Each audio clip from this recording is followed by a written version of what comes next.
Friends, आपका मेरी second video पे स्वागत है। चलिए चलते हैं एक्सरसाइज 8.1 पे। तो हमारे एक्सरसाइज 8.1 का पहला क्वेश्चन है त्रिभुज एबीसी में जिसका कोण 20 समकोण है। तो पहले हम त्रिभुज एबीसी बना लेते हैं। तो हमने एक त्रिभुज एबीसी बनाया, यह हमारा त्रिभुज एबीसी जिसमें हमने बी समकोण लिया है। ओके, और ए बी इक्वल 24 है। ए बी इक्वल जो है हमारा 24 है और बी सी इक्वल 7 है। बी सी इक्वल 7 है। निम्नलिखित का मान ज्ञात कीजिए। तो पहला क्वेश्चन है हमारा sign A comma cos A, और साइन दूसरा है साइन सी कॉमा कॉस सी। आपको पता ही होगा कि साइन ए और कॉस ए का मान ज्ञात करने के लिए हमें तीन साइड चाहिए। तो तीन साइड के लिए हमारे पास दो साइड है, तो हमें एक साइड और निकालनी होगी। एक साइड कौन सी है हमारी? वो ए सी है, जो कि कर्ण है। कर्ण निकालने का क्या फॉर्मूला था? Pythagoras theorem. तो पाइथागोरस थ्योरम हम ट्राइंगल में प्रयोग करेंगे। तो using to Pythagoras theorem in triangle ABC. Okay, तो इसमें हम पाइथागोरस थ्योरम का प्रयोग करेंगे। तो हमारा पाइथागोरस थ्योरम है कर्ण का स्क्वायर इक्वल लंब का स्क्वायर प्लस आधार का स्क्वायर।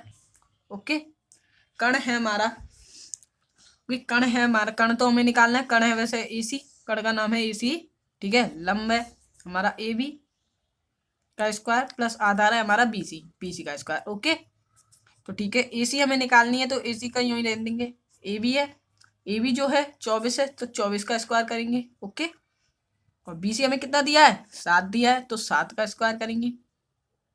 ओके, बी सी की जगह मान रख दिया उसका। ठीक है, ए सी का स्क्वायर इक्वल 24।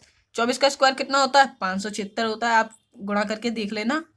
प्लस 7 का स्क्वायर कितना होता है? 49 होता है, आप गुणा करके देख लेना। ओके, अब इसको हम जोड़ेंगे तो 625 आएगा। मैंने ये पहले हल कर लिया था, इसलिए मैं जल्दी जल्दी कर पा रहा हूँ, नहीं तो मैं आपको दिखा देता। गुणा करके ही किया था मैंने भी, आप गुणा करके करना, इससे आपकी नॉलेज बढ़ेगी। ओके, अब हम 625 का अंडर रूट लेंगे। स्क्वायर हटाएंगे तो अंडर रूट लेंगे। अंडर रूट हमारा 625 का अंडर रूट होगा 25। 25 टू 25 625। ओके, तो जो ए सी जो हमारी साइड है वो निकल आई हमारी 25। ओके, ठीक है, अब हम क्वेश्चन फर्स्ट करते हैं। तो हमारा फर्स्ट क्वेश्चन था, उसमें निकलवा रहा था साइन ए कॉमा कॉस सी। साइन ए कॉमा कॉस सी का हमारा मान निकलवा रहा था। ओके, तो हम साइन ए कॉमा कॉस सी का मान निकालते हैं। पहले निकालते हैं हम साइन ए का। तो इस ट्रायंगल में देखो, साइन ए इस एंगल के लिए, एंगल ए के लिए लंब क्या होगा? लंब होगा बी सी। ठीक है, अपॉन कर्ण क्या होगा? कर्ण तो एक ही होता है ए सी। आपको वैसे साइन का फॉर्मूला मालूम है ना? यदि नहीं मालूम तो आप मेरी पहली वीडियो को देख सकते हैं, उसमें मैंने अच्छी तरीके से समझाया है। ओके, वो मैं उसकी लिंक में डिस्क्रिप्शन पे दे दूंगा। ओके, तो आइए क्वेश्चन पे चलते हैं दोबारा। तो बीसी जो है, बीसी का मान है हमारा 7 रख दिया। एसी का मान है हमारा कितना? 25 रख दिया। तो साइन ए बराबर आ गया हमारा 25। ठीक है, कॉस सी पे क्या करते हैं? कॉस सी, कॉस सी मतलब कि हम जो है एंगल ए के लिए देखेंगे, एंगल ए के लिए। ठीक है, सॉरी कॉस सी नहीं है, ये कॉस ए है। कॉस ए, नीचे का क्वेश्चन बता दिया था, ये कॉस ए है। ओके, कॉस ए है, तो कॉस ए के लिए हम देखेंगे। कॉस ए के लिए अगर हम आधार देखेंगे तो क्या होगा? ए भी होगा आधार, और क्या? कर्ण होगा ए सी। फॉर्मूला आप मेरी पहली वीडियो में जाके देख लेना। ओके, तो ए भी है हमारा 24 और कर्ण है हमारा 25। ओके, तो कॉस ए का मान हो गया 24 बटे 25। ठीक है, आइए दूसरे क्वेश्चन पे चलते हैं। ये रहा दूसरा क्वेश्चन। तो दूसरा क्वेश्चन है हमारा साइन सी कॉमा कॉस सी का मान ज्ञात करो। Okay, sign C comma cos सी का मान ज्ञात करना है हमें। अब आइए इसी ट्रायंगल में चलते हैं। तो ये एंगल सी, अब एंगल सी के लिए तुम बताओ लंब क्या होगा? सोचो जरा, एंगल सी के लिए लंब क्या हो सकता है? एंगल सी के लिए लंब होगा ए बी। ओके, तो पहले हम साइन सी के लिए लिख लेते हैं। साइन सी इक्वल लंब क्या होगा? ए बी, जो मैंने तुम्हें अभी बताया था। और कर्ण तो एक ही होता है, तुम्हें पता है कौन सा होता है? ए सी। ओके, तो यहाँ पे हम देखते हैं ए बी का मान कितना है। ए बी का हमें 24 है जो दिया था, और ए सी जो हमने निकाला है वो है 25, पाइथागोरस द्वारा निकाला है। ओके, तो ये हो गया हमारा साइन सी का मान। कॉस सी का करते हैं, कॉस सी। अब इसी एंगल के लिए आधार देखो, तो आधार क्या होगा? B C. ओके, और कर्ण क्या होता है? कर्ण तो सेम ही होता है, ए सी, मैं बहुत बार बता चुका हूँ। तो बी सी है जो हमारा 7 है, और ए सी है हमारा 25, लेकिन कॉस सी का मान आ गया 7/25। ओके, तो मेरे पे आइए चलिए चलते हैं दूसरे क्वेश्चन पे। दूसरा क्वेश्चन है हमारा आकृति 8.13। आकृति 8.13 ये रही में tan p minus cot r का मान ज्ञात कीजिए। tan p minus cot r का मान ज्ञात करने के लिए हमें क्या करना होगा, इस ट्रायंगल से एंगल p के लिए tan का मान निकालेंगे और एंगल r के लिए cot का मान निकालेंगे। तो उसके लिए उसे निकालने के लिए हमें 3 साइड चाहिए होती है। तो देखो 2 साइड तो हमें दे रखी है, एक साइड और निकालनी पड़ेगी। तो एक साइड निकालने के लिए हम किसका प्रयोग करेंगे, using to Pythagoras theorem, using to Pythagoras theorem in triangle PQR।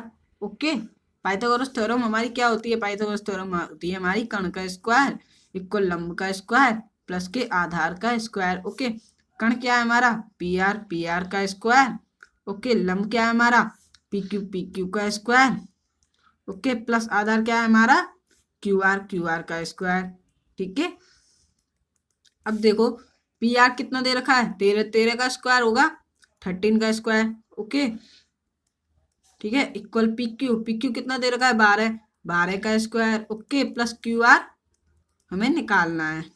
Okay, तो देखो 13 का स्क्वायर होता है 169, आप गुणा करके देख लेना, और 12 का स्क्वायर होता है 144। ओके, और क्यू आर हमें निकालना है। ठीक है, तो देखो 169 ये पॉजिटिव है, इधर ले जाएंगे तो किसका हो जाएगा नेगेटिव। तो 169 में से 144 घटे तो कितने आएंगे, सोचो 25 आएंगे। तो 25 पे हम यहाँ से स्क्वायर हटा देंगे, इस पर अंडर छड़ा देंगे। मैं डायरेक्ट कर देता हूँ, तो क्या कहते हैं अंडर छड़ गया, तो 25 का अंडर कितना होगा 5, 25, तो एक क्यू आर आ गया हमारा 5। अब क्यू आर जहाँ से हम क्या करेंगे, यहाँ से हम tan p और cot r की वैल्यू निकालेंगे, मतलब कि पहले tan p का मान निकालेंगे। अब इस ट्रायंगल में देखो एंगल p के लिए tan का सूत्र क्या होता है लंब बट्टे आधार। tan p के लिए लंब क्या होगा क्यू आर। ओके, और आधार क्या होगा पी क्यू एंगल पी के लिए। ठीक है, और क्यू आर हमने निकाला था 5, पी क्यू हमें दे रखा था 12, तो tan p का मान है 5/12। ओके, अब cot r का निकालेंगे हम यहीं से। तो एंगल r के लिए देखेंगे, अब एंगल r के लिए cot का फॉर्मूला क्या होता है, cot का फॉर्मूला होता है आधार बट्टे लंब। तो एंगल r के लिए आधार क्या होगा क्यू आर। ओके, और लंब क्या होगा हमारा, लंब होगा हमारा P Q. Okay, Q R हमने 5 निकाला है और पी क्यू हमें 12 दे रखा है, तो मतलब कि cot r का भी मान है 5/12। ओके, अब यहाँ से हम tan p minus cot r जो समीकरण हमें दिया था उसमें हम इसका मान पुट कर देंगे। तो इसका मान पुट करते हैं 5/12 माइनस के 5/12। अब देखो ये पॉजिटिव है, ये नेगेटिव है, मतलब कि पॉजिटिव नेगेटिव कटे आते हैं, हमको पता है। तो ये हमने काट दिया, तो हमारा आंसर क्या आ गया 0, इसका मान आ गया हमारा 0। चलिए चलते हैं एक्सरसाइज की तीसरे क्वेश्चन पे। तो हमारा तीसरा क्वेश्चन है यदि sin a इक्वल 3/4 तो cos a और tan a का मान परिकलित कीजिए। इसके लिए हमें पहले cos a और tan a का मान ज्ञात करने के लिए तो आपको पता है कि हमें एक त्रिभुज बनाना होगा। तो हम पहले एक त्रिभुज बना लेते हैं। तो ये हमने एक त्रिभुज बनाया, बात चल रही है ए की, तो हमने एक एंगल ए बी सी रख दिया ए, दूसरा रख दिया बी जो कि समकोण रख दिया। ठीक है, और एक रख दिया सी। ओके, अब देखो साइन ए जो है हमें दिया है, साइन ए हमें दिया है 3/4। ओके, और साइन ए का मान क्या होता है हमारा, साइन होता है लंब बट्टे कर्ण, तो लंब के इक्वल में क्या है 3, तो लंब इसमें देखो ट्रायंगल में कौन सा है बीसी है, तो लंब हो गया हमारा 3, और कर्ण कितना है 4, तो एसी हमारा कर्ण सबसे लंबी भुजा, तो हमने रख दी 4। ओके, अब देखो हमारे पास 2 साइड तो आ गई, हमें एक साइड और निकालनी होगी। एक साइड निकालने में हर बार क्या किसका प्रयोग करता हूँ पाइथागोरस थ्योरम, तो हम इसमें भी पाइथागोरस थ्योरम का प्रयोग करेंगे using to Pythagoras theorem in triangle ABC. Okay, इसका प्रयोग करने के लिए हमारा फॉर्मूला क्या होता है कर्ण का स्क्वायर इक्वल लंब का स्क्वायर प्लस आधार का स्क्वायर। मेरी राइटिंग में खराब आ रही है क्योंकि मैं एक हाथ से फोन पकड़ा हूँ और एक हाथ से लिख रहा हूँ इसलिए। ठीक है, कोई बात नहीं, मैं भी स्टैंड ले आऊंगा खरीद के, फिर उससे लगा के कर लूंगा। ओके, तो देखो हमारा कर्ण जो है, कर्ण कितना है एसी है, एसी का स्क्वायर इक्वल लंब है हमारा बीसी का स्क्वायर प्लस आधार है हमारा ए बी का स्क्वायर। ओके, ए बी का स्क्वायर हमें निकालना है क्योंकि ए सी हमें दे रखा है 4 का स्क्वायर इक्वल बी सी हमें दे रखा है 3 का स्क्वायर, ए बी हमें दे नहीं रखा, ए बी हमें निकालना है। ओके, तो 4 का स्क्वायर करेंगे 16 इक्वल, और 3 का स्क्वायर करेंगे तो क्या होगा, 3 3 9 प्लस, और क्या कहते हैं ए बी का स्क्वायर करेंगे तो कितना होगा, ए बी तो ए बी ही है ना, अभी वो तो निकालना है। तो 16 में से 9 घटाएंगे तो कितना होगा, पहले 9 को इधर ले आएंगे तो माइनस पॉजिटिव प्लस है, तो इधर जाके किसका हो जाएगा, नेगेटिव का, माइनस का। ठीक है, ए बी का स्क्वायर इक्वल 16 में से 9 गए तो क्या बचे, 16 में से 9 गए तो कितने बचे, 9 घटे तो कितने बचे 7 इक्वल ए बी का स्क्वायर। जब हम स्क्वायर हटाएंगे तो अंडर रूट लगाएंगे तो ए बी इक्वल हो जाएगा हमारा अंडर रूट के 7।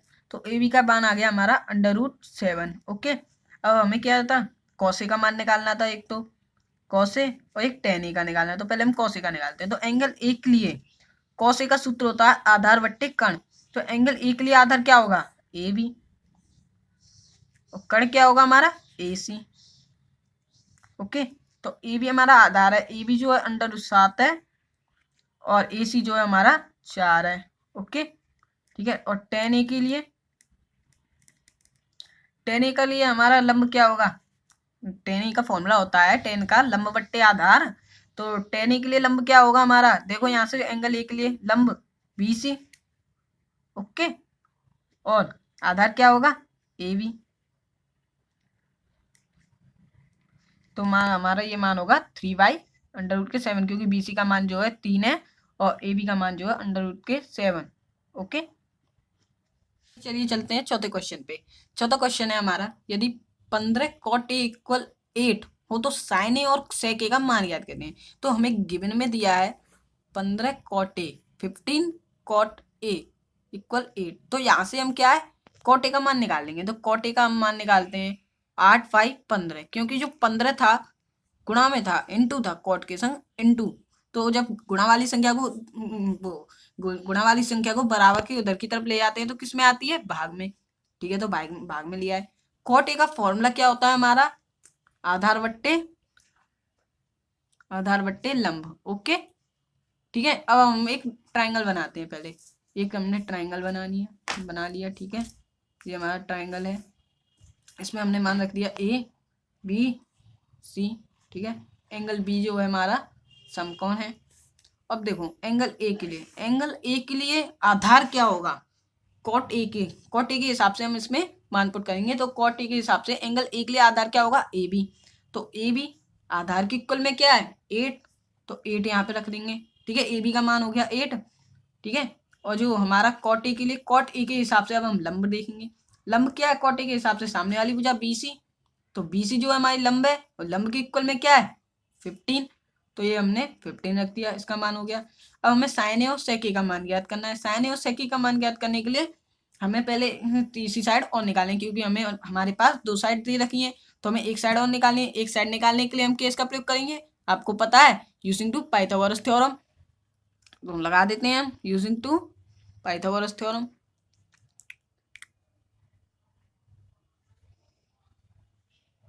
इन ट्राइंगल ABC। ओके, तो इसमें हमारा फॉर्मूला होता है पाइथागोरस थ्योरम का, कण का स्क्वायर इक्वल लंब का स्क्वायर प्लस आधार का स्क्वायर। ओके, समझ में तो आ रहा है ना। तो कण जो है हमारा क्या है AC। ठीक है, AC का स्क्वायर इक्वल लंब है हमारा BC का स्क्वायर प्लस आधार है हमारा AB का स्क्वायर। ठीक है, AC हमें निकालना है तो यूं ही दे देते हैं। BC कितना दे रखा है हमें 15 का स्क्वायर करेंगे। ओके, प्लस AB कितना दे रखा है हमें 8, तो 8 का स्क्वायर करेंगे।